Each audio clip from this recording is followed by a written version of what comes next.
Salah satu concern paling besar dari orang mau investasi di dunia cryptocurrency atau bahkan Bitcoin adalah ini. Ini adalah sebuah skema Ponzi, di mana kalau nggak ada orang yang beli di harga lebih tinggi lagi, semuanya akan hancur berantakan. Jadi harganya itu cuma berdasarkan ada orang bego yang mau beli di harga yang lebih tinggi dari orang sebelumnya. Di modul kali ini, gue akan patahin kenapa menurut gue Bitcoin itu bukan Ponzi dan argumen itu salah. Untuk ngerti ya, dari apakah Bitcoin itu skema Ponzi atau enggak, kita harus belajar dulu definisi dari skema Ponzi itu sendiri. Ini quotes dari SEC atau Securities and Exchange Commission. Jadi gue akan bacain langsung di sini. A Ponzi scheme is an investment fraud that pays existing investor with funds collected from new investor. Jadi sebuah Ponzi scheme adalah penipuan investasi yang membayar investor dengan uang yang dikoleksi dari investor yang baru. Ciri-ciri dari Ponzi scheme itu apa sih sebenarnya? Yang pertama ya, return yang sangat tinggi dengan resiko yang kecil. Kalau kalian misalnya teman kalian nawarin, oh robot trading nih, returnnya misalnya 100% per tahun ya kan, bisa atau 10% per bulan tanpa resiko, itu udah pasti Ponzi scheme. Jadi uang kalian itu dipakai ya untuk bayar yang join duluan dari kalian. Yang kedua, return yang sangat konsisten kayak gue bilang tadi.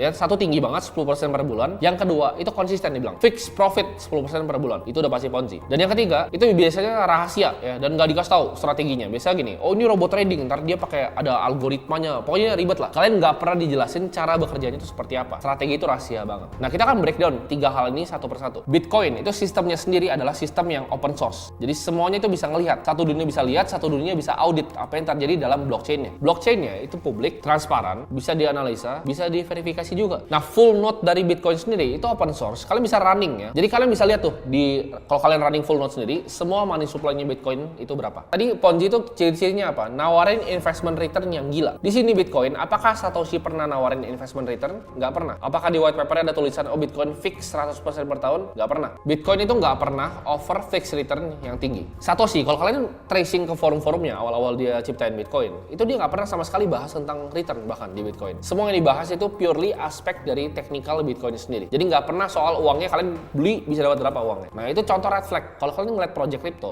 ya dia coba nawarin, oh ini kira-kira dapat untung segini, itu udah pasti scam. Tapi kalau developernya lebih fokus ke aspek teknikalnya, ya building projectnya, building utility-nya, itu adalah contoh project yang baik. Menjanjikan return itu adalah red flag pertama. Dan Bitcoin itu nggak nawarin hal semacam itu. Yang kedua tadi kita bahas sebenarnya itu adalah kerahasiaan. Jadi biasanya ya skema-skema Ponzi ini, misalnya titip alkes ya, APD atau misalnya forex, itu kerahasiaannya sangat dijaga. Kayak misalnya robot trading forex ya, kalian disuruh install MetaTrader, dipasangin robotnya di sana dan mereka trading tuh, candle dimanipulasi dan kalian nggak dikasih tahu.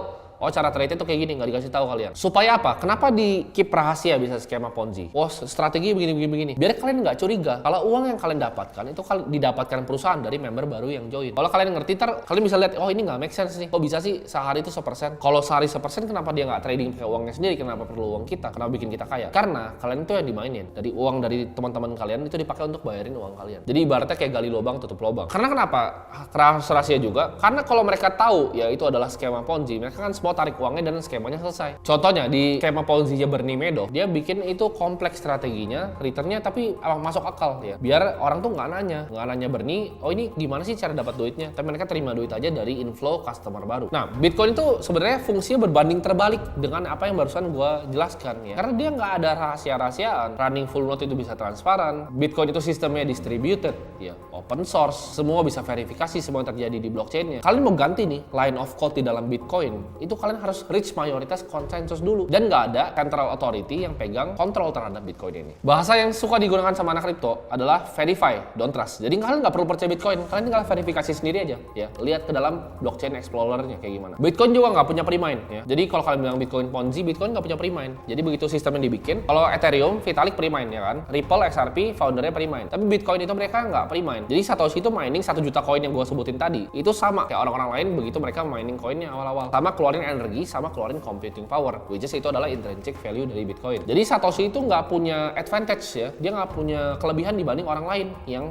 tambang Bitcoin. Dia harus nambang blok pertamanya sama seperti semua miner lainnya. Jadi nggak ada yang dikasih spesial kepada bahkan foundernya sendiri. Bitcoin itu di launch dengan seadil-adilnya. Kenapa? Karena semua orang itu bisa berpartisipasi di dalam launchingnya Bitcoin, tidak terkecuali. Nggak kayak Ponzi, karena awalnya kan ownernya nih cari leader yang jago-jago baru tarikin kaki-kakinya ke bawah. Bitcoin nggak semuanya transparan dan sama. Ada Ada argumen kan yang bilang, oh kalau Bitcoin bergantung pada orang beli terus di harga yang lebih tinggi, apakah ini Ponzi atau enggak? Ya enggak dong. Seiring berkembangnya network effect dari Bitcoin ya tentu aja orang ngeliat utility-nya semakin ada. Dengan adanya semakin adanya utility, orang akan lihat bahwa ini adalah store of value yang bisa dijadikan aset kelas alternatif. Di saat ini sudah diakui sebagai aset kelas alternatif, maka orang kan pur uang ke dalamnya. Kalau kalian dengan mindsetnya sama, kalau beli suatu aset di harga yang lebih tinggi ya, itu adalah Ponzi dan orang yang belinya adalah orang yang lebih bodoh dibanding orang sebelumnya. Emas itu berarti adalah Ponzi selama 5000 tahun. Karena kita tahu karakteristik dari emas itu nggak dipakai untuk industrial use, tapi untuk store of value. Tapi udah ada selama 5000 tahun belakangan. Nah, untuk kalian bisa ngerti konsep store of value, gue ajarin paling simpel pakai emas ya. Kenapa monetary network dari emas itu masih tahan sebenarnya ribuan tahun? Karena unique properties dari emas itu sendiri. Walaupun gue bilang tadi itu nggak dipakai untuk industrial use, emas itu punya karakteristik yang nggak susah dihancurin. Emas itu susah dihancurin pertama.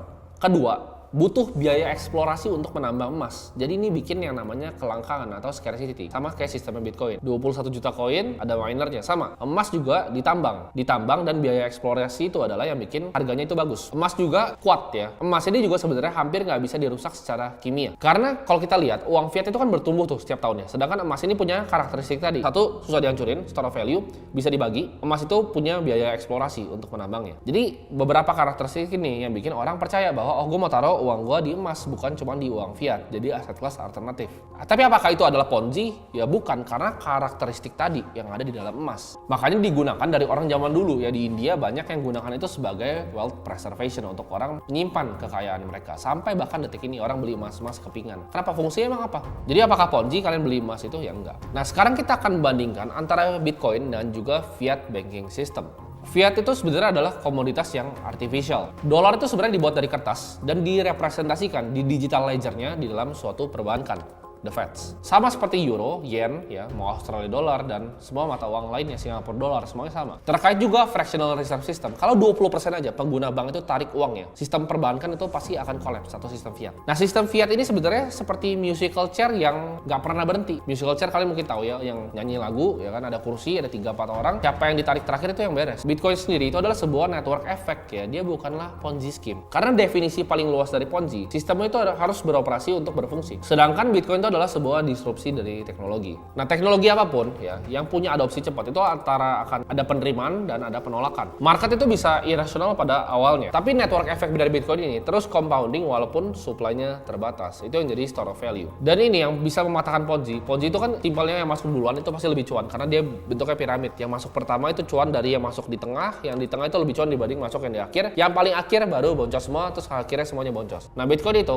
kan kita lihat harganya. Yang beli 2021 belum tentu lebih cuan dari yang beli sekarang. Karena 2021 harganya $60.000, sekarang harganya $16.000. Jadi mungkin kalian yang mulai sekarang itu lebih untung dibanding yang mulai tahun 2020, 2021 nantinya. Jadi itu bukan Ponzi karakteristiknya. Nah, konklusinya, aset apapun ya, inovasi dan teknologi apapun pada awalnya itu pasti ada penolakan yang besar. Pasti ada yang ngata-ngatain skeptis, oh ini Ponzi ya. Sama juga mungkin pasar saham waktu dikeluarin sama Dutch East Indies awal-awalnya. Tapi seiring pasar itu berkembang, inovasinya berkembang, ya adopsinya berkembang. Dalam jangka waktu yang panjang, sebuah aset itu pasti ditimbang antara resiko dan reward yang diberikan pada asetnya. Dan Bitcoin selama 1 dekade terakhir itu memberikan risk adjusted return yang terbaik dari semua aset kelas yang lain. Mau kalian hitung secara Sharpe ratio, ya, mau kalian lihat Sortino ratio-nya, nggak ada aset kelas yang kalian Bitcoin dalam risk adjusted return. Harga Bitcoin juga berkembang ya seiringnya dia halving setiap siklus 4 tahun sekali. Dan karena supply-nya terbatas, menurut gua satu-satunya jalan Bitcoin adalah naik. Jadi kesimpulannya, apakah Bitcoin itu adalah Ponzi? Jawabannya sudah pasti bukan.